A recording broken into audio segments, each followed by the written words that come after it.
Cet homme, pris dans le trafic de la vie, cherchait un meilleur avenir, mais la vie avait d'autres plans. Haakon était un homme brillant, un ingénieur civil diplômé avec mention de l'université de Lagos. Son rêve était de construire un meilleur avenir, non seulement pour sa famille, mais aussi pour son pays. Mais la réalité ne récompense pas toujours les efforts, et le chômage l'a poussé à travailler comme chauffeur pour une application de transport. C'était un travail qu'il n'avait jamais prévu de faire, mais il l'accepta avec dignité pour subvenir aux besoins de sa femme, Adaora, une créatrice de mode créative et talentueuse, et de leurs 2 enfants, Chika et Eniola. Ils vivaient dans un modeste appartement à Surulere, affrontant ensemble les difficultés de la vie urbaine. Chaque matin, avant que le soleil ne se lève, Haakon prenait son chapeau, embrassait Adaora et sortait dans le monde. Chaque trajet qu'il entreprenait était une prière silencieuse, un sacrifice fait pour sa famille. Parfois, le soleil de midi le voyait transpirer sous le volant, et d'autres fois, la lune était sa seule compagnie alors qu'il parcourait les rues solitaires. Mais peu importait combien il était épuisé, car le sourire d'Adaora, ses yeux pleins d'espoir, le maintenait ferme. Chika et Eniola jouaient dans les coins de la maison, inconscients des luttes que leurs parents affrontaient. Malgré les quelques jouets, les vêtements usés et les nuits sans dîners spéciaux, leur rire remplissait la maison d'une joie innocente. Haakon les regardait, le cœur rempli d'amour, mais aussi d'une inquiétude silencieuse. Était-ce suffisant ce qu'il leur donnait? Seront-ils heureux malgré tout? Des jours où il rentrait tard à la maison, Adaora ne disait rien sur l'argent qui manquait ou la facture qu'il ne pouvait pas payer. Elle savait qu'Haakon portait déjà assez de poids sur ses épaules. Mais, dans le calme de la nuit, quand les enfants dormaient déjà, Adaora s'asseyait à ses côtés, et ensemble, en silence, ils partageaient la même douleur de ne pas savoir combien de temps ils pourraient encore tenir. Haakon ne parlait pas beaucoup de ses préoccupations, mais son âme ressentait déjà la fatigue. Il savait que, plus il parcourait les rues de Lagos, plus il s'éloignait de son véritable rêve. Mais il ne pouvait pas s'arrêter, il ne pouvait pas échouer à ses enfants ni à sa femme. La nuit de la veille de Noël arriva, et avec elle, une paix apparente dans la maison d'Haakon. La ville, malgré les célébrations bruyantes, à chaque coin de rue, semblait plus calme que d'habitude. Le son des rires et des chants de Noël se faisait entendre au loin, mais au cœur de la maison d'Haakon, tout était silencieux. Adaora et les enfants seront déjà couchés, et lui, comme toujours, préparait sa voiture pour sortir travailler, souhaitant que cette nuit soit comme les autres, tranquille et sans surprise. Mais le destin, comme toujours, avait autre chose de prévu pour lui. « Haakon ne part pas », lui dit Adaora en le voyant ajuster sa veste. Ses yeux brillaient d'inquiétude. « J'ai un mauvais pressentiment. Quelque chose ne va pas avec ce voyage. Annule-le, s'il te plaît. » Il la regarda avec un sourire forcé. « Ce n'est qu'un voyage de plus, Adaora. Un bon paiement, suffisant pour assurer un Noël plus tranquille pour tous.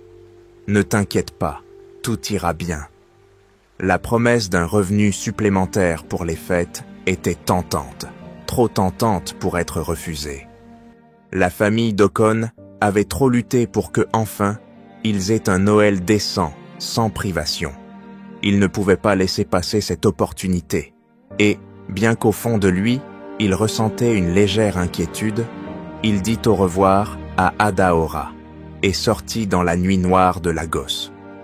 Il conduisit dans les rues bondées de voitures et de lumières de Noël, son esprit centré sur l'image de ses enfants, ouvrant les quelques cadeaux que leur mère avait pu leur acheter. La maison à Ikoyi n'était pas loin, à seulement quelques kilomètres de distance, mais lorsqu'il arriva dans la rue où il devait récupérer le passager, quelque chose d'étrange le fit freiner. La rue était déserte, les lumières éteintes, et les ombres des bâtiments se dressaient comme des géants sombres. « Est-ce l'endroit » Zrenia murmura Haakon avec une sensation inconfortable dans l'estomac. Cependant, l'application lui indiqua qu'il devait s'approcher de la maison et il obéit. En s'arrêtant devant une énorme porte en fer, un homme grand et bien habillé s'approcha rapidement. Son nom était Madou, et il indiqua à Haakon de le conduire dans une zone plus éloignée de la ville. Sa voix semblait calme, mais il y avait quelque chose dans son ton qui fit battre le cœur d'Haakon plus rapidement. « Tu vas bien gagner pour ce voyage », dit Madou, souriant avec une expression qu'Haakon ne parvint pas à interpréter. Haakon acquiesça, et tandis qu'il commençait à conduire, il pensait qu'il avait peut-être exagéré, que tout irait bien. Mais le trajet semblait étrange, comme si quelque chose n'allait pas. La ville disparut rapidement, laissant derrière elle les lumières et les sourires pour céder la place à une obscurité profonde. Ils pénétrèrent dans un quartier désolé, avec des maisons abandonnées et le bruit de leurs roues résonnant dans le silence. « Où allons-nous, monsieur ?» demanda Haakon, commençant à ressentir une gêne croissante dans sa poitrine. Madou ne répondit pas, il tourna simplement la tête vers lui, son regard fixe et perçant. Haakon sentit son corps se tendre. Il savait que quelque chose n'allait pas, et il ne pouvait plus faire marche arrière. Soudain, deux hommes apparurent, de nulle part, bloquant le chemin avec leur corps. Il n'y avait pas de sortie. Haakon arrêta brusquement la voiture, la peur s'emparant de son cœur. « Que se passe-t-il ici ?» pensa-t-il, ses mains tremblant tandis qu'il regardait autour de lui. « C'est un bon paiement que tu vas recevoir, tu dois juste te laisser faire, » dit Madou, sa voix maintenant froide et sans émotion. « Ton sacrifice sera ce qui nous donnera tout ce dont nous avons besoin. Ne te rends-tu pas compte qu'il n'y a pas de retour en arrière ?» Avant qu'Haakon ne puisse réagir, il ressentit une douleur aiguë dans sa poitrine. Le couteau se glissa rapidement entre ses côtes. Un coup précis, puis un autre, jusqu'à ce que la vie commence à s'échapper de son corps. La chaleur de son sang se répandit sur le siège, et dans ses derniers moments de conscience, Haakon vit comment les autres hommes l'entourèrent, leur visage cruel et satisfait. Madou, avec un sourire de triomphe, murmura des mots qu'Haakon ne parvint pas à comprendre, mais qu'il comprit trop bien. Il était sacrifié. Sa vie était le prix pour que ces hommes obtiennent le pouvoir et la richesse qu'ils désiraient tant. L'obscurité se referma sur lui comme une couverture lourde. À ce moment-là, tout ce à quoi il pensait était sa famille, Adaora, ses enfants. Il ne pouvait rien faire pour les protéger. La vie s'échappait de lui, emportant avec elle ses rêves, ses espoirs et ses promesses. La dernière chose qu'il vit fut le reflet de son visage dans la vitre de la voiture, et pendant un bref instant, il pensa avoir entendu la voix d'Adaora l'appeler. Mais il ne pouvait plus répondre, il ne pouvait plus lutter. La mort d'Haakon fut le sacrifice dont Madou et ses complices avaient mis besoin. Ils avaient cherché quelqu'un de pur, quelqu'un avec des rêves, pour offrir son sang en tribut. Ils croyaient que l'obscurité leur accorderait tout ce qu'ils désiraient, et, pendant un temps, leur rituel sembla être un succès. La maison resta silencieuse, et les hommes retournèrent à leur vie, satisfaits de ce qu'ils avaient fait, sans savoir que quelque chose de bien plus grand les guettait. Pendant ce temps, à Surulere, Adaora se réveilla en pleine nuit, un cri étouffé sortant de sa gorge. Quelque chose s'était passé, quelque chose de terrible. Elle savait, au plus profond d'elle-même, qu'Haakon ne reviendrait pas cette nuit-là. Son cœur le savait déjà. Avant de continuer, abonnez-vous à la chaîne, activez la cloche de notification et likez la vidéo. Les jours qui ont suivi la disparition d'Haakon ont été un cauchemar pour Adaora. Chaque matin, quand elle se réveillait, sa première pensée était que tout cela n'avait été qu'un mauvais rêve, qu'Haakon rentrerait chez lui comme il le faisait toujours. Mais les jours passèrent, et la réalité s'enfonça de plus en plus profondément dans son cœur. La douleur était indescriptible, comme si une ombre noire était tombée sur elle et ses enfants, les couvrant d'une angoisse qu'ils ne comprenaient pas. Chica et Eniola, si petites et vulnérables, ont commencé à remarquer l'absence de leur père.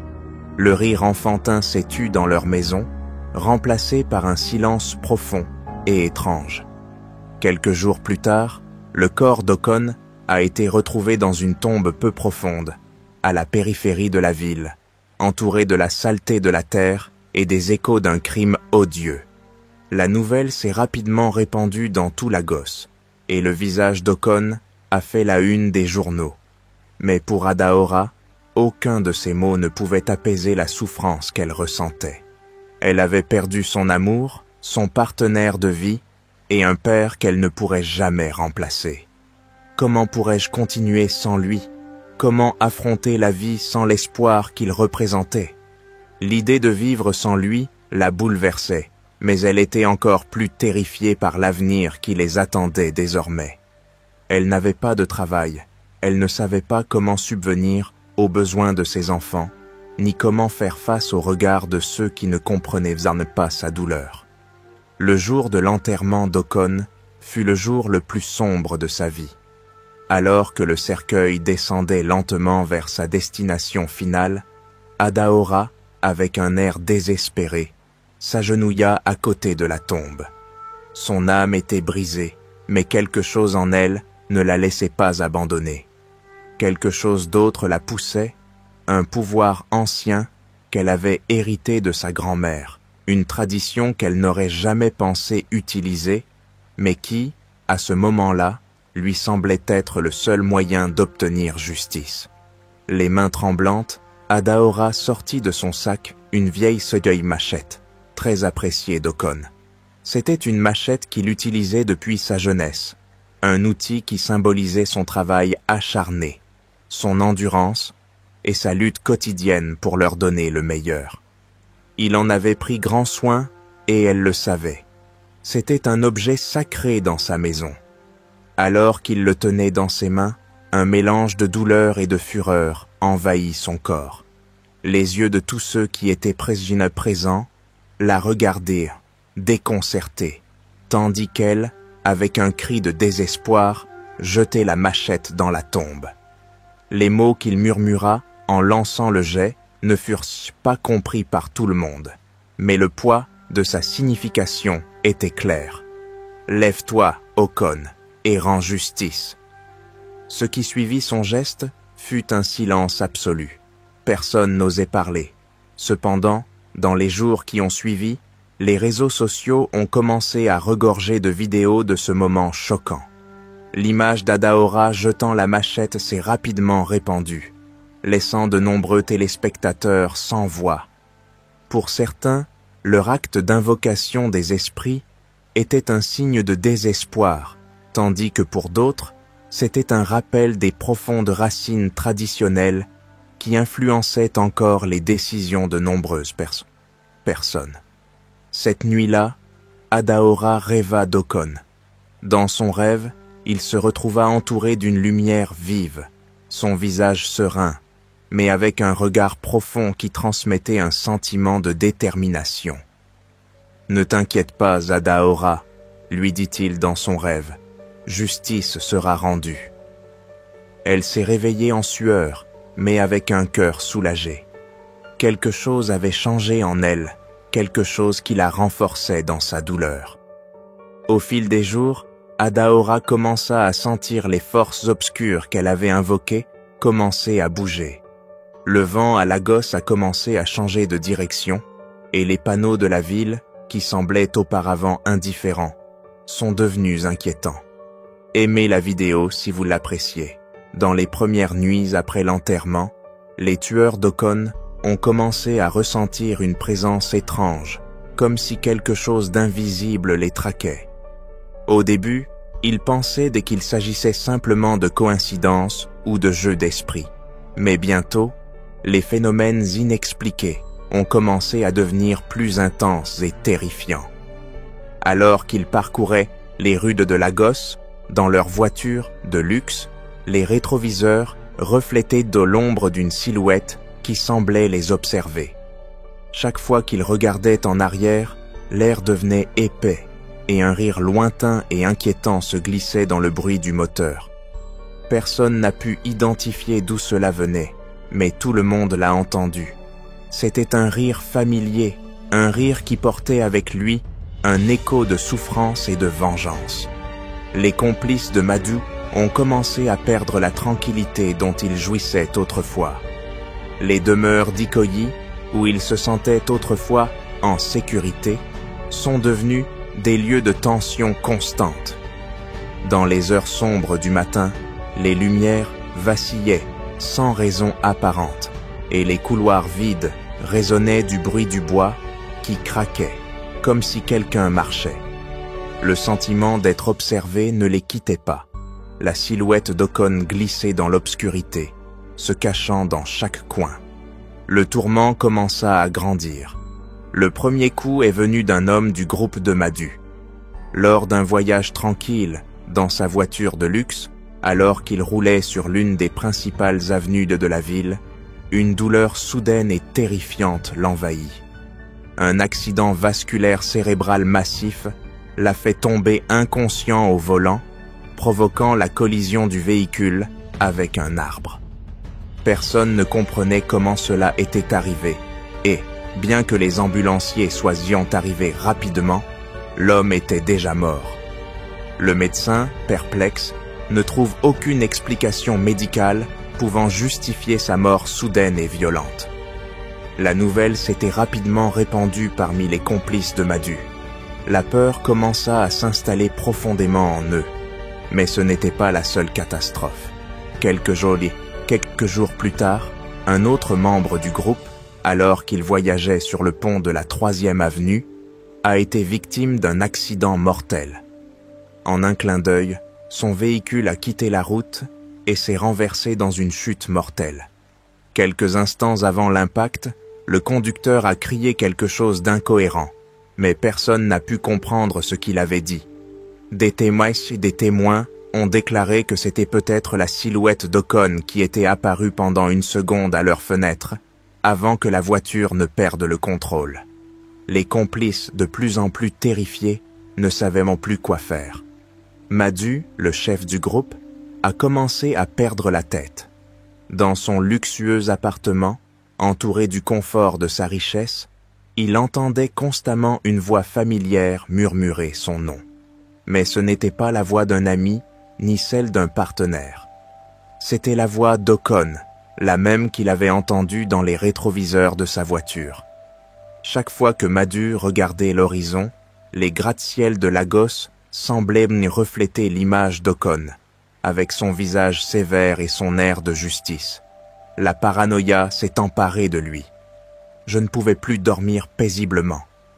Dans les rues de Lagos, le bruit de la ville se mêlait au petit rire, lointain, qui, bien que lointain, l'entourait toujours. Il pensait être fou, victime de sa propre conscience, mais quelque chose de plus sinistre le tourmentait. La nuit, alors qu'il se promenait dans les couloirs de son manoir, il jura avoir vu des ombres bouger d'elles-mêmes, comme si l'esprit d'Okon le suivait partout. Peu importe la quantité d'argent que vous possédez ou le pouvoir que vous avez accumulé, la vengeance à venir le rattrapait, et il ne pouvait pas s'échapper. Une nuit, Madhu a décidé d'affronter ses peurs. Se sentant courageux, il quitta sa maison avec l'intention de trouver une explication rationnelle à ce qui se passait. Il marchait dans les rues solitaires, à la recherche de quelque chose qui le ferait se sentir en sécurité. Mais alors qu'il passait près d'un arbre solitaire, il entendit quelque chose qui le paralysa. Rire. Ce rire d'Okon. Il était impossible de s'échapper. « Il est tard, Madhu !» dit Okon d'une voix claire et perçante. « Tu ne peux pas t'échapper. » Madhu va essayer de crier, mais les mots ne voulaient pas sortir, prisonnière de l'horreur. Sa vie de pouvoir et de richesse ne signifiait plus rien face à la justice. Il tomba à genoux, suppliant pour sa vie. Je ne savais pas ce que je faisais. Pardonnez-moi, s'il vous plaît. » Mais les appels n'ont pas été entendus. Haakon n'avait pas besoin de mots. Sa seule présence suffisait à lui faire payer le prix. En un éclair, Madu vit son reflet déformé dans le miroir, comme si l'obscurité l'avait consumé. Et avec un dernier cri, il s'effondra. Justice a été rendue. Haakon, enfin en paix, s'évanouit dans le néant. Lagos s'est réveillé comme si de rien n'était. Mais la marque de la vengeance d'Haakon est restée. Dans chaque coin de la ville, à chaque pas, son souvenir restait vivant. Mais en réalité, le sacrifice d'Haakon a commencé bien avant sa mort tragique. Bien qu'il ait obtenu son diplôme avec mention en génie civil, le manque d'opportunités l'a poussé à travailler comme chauffeur de taxi pour subvenir aux besoins de sa famille. Sa vie, marquée par la frustration et la lutte constante, a pris une tournure encore plus sombre lorsqu'il a été brutalement assassiné lors d'un rituel. Mais son sacrifice n'a pas été vain. Sa mort a déclenché une vengeance qui a transcendé la vie et la mort, révélant que, même si la vie des humbles peut sembler insignifiante pour le système, la justice trouvera toujours son chemin. En fin de compte, son sacrifice est devenu une leçon de lutte, de vengeance et de justice, montrant que même si la vie est cruelle, le sacrifice n'est jamais vain. Abonnez-vous à la chaîne, activez la cloche de notification et aimez la vidéo si vous l'avez aimée.